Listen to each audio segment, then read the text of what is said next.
You asked what is going to be cut right up front. Nothing. And I have to agree with candidate Baker on that issue. People, we have to understand, education is our priority in this county. We cannot afford to cut anything related to education. But let's get to some specifics on how we're going to do that and how we're going to attract the teachers that we want here and retain those that we want.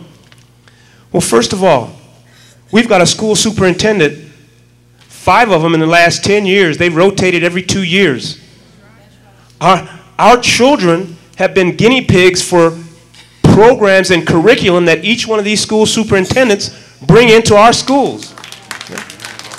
And we expect our school children to succeed. When Jason Campbell from the Washington Redskins had 3 or 4 different coaches, he didn't succeed. He's out in Los Angeles now. It's the same rationale. We've got to make sure from the top our school superintendent is going to be here for a while. Look at our other jurisdictions around here in Prince George's County next to us.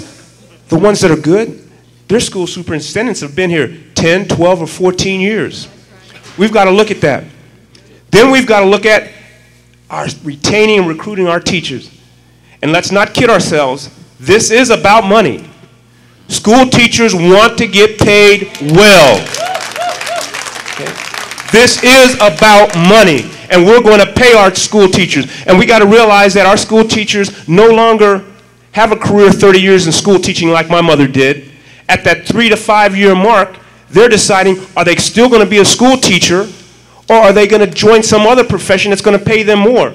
So at that 3 to 5 year mark, we've got to put in place a compensation plan that attracts the best school teachers to retain here in Prince George's County.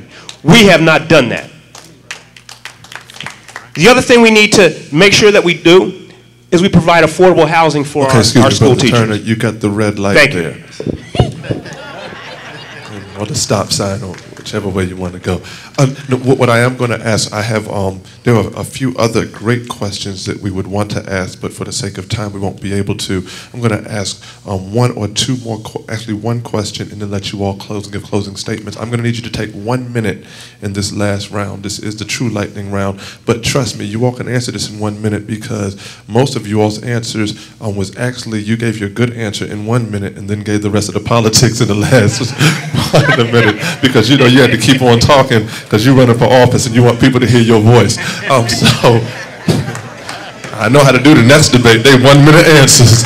1 minute and 15 seconds, and y'all gonna be, but we'll give you 1 minute if you would. But this, and as we go to this, I do at least want to read before. I need you all, as you leave out of here, a couple of you all to talk to Chris Mattox, one of our student and a Community of Hope member. His question, this is not going to be the question, but his question, I want you to just talk to him personally, is childhood obesity is a big problem today, mostly because of schools, food. An example, prices of healthy food are the highest item to buy. How you make health of the youth a priority. And I'm going to need a few of you all to, as a matter of fact, Chris, I want you to come up here and they're going to talk to you as we're closing out, all right? But the question I want you all to answer, and I did not want to toss it to the side, because a lot of times when we talk about people being marginalized, this group of people are marginalized and voices are not heard. But this question is, what are your views and or proposals for Maryland's disabled residents?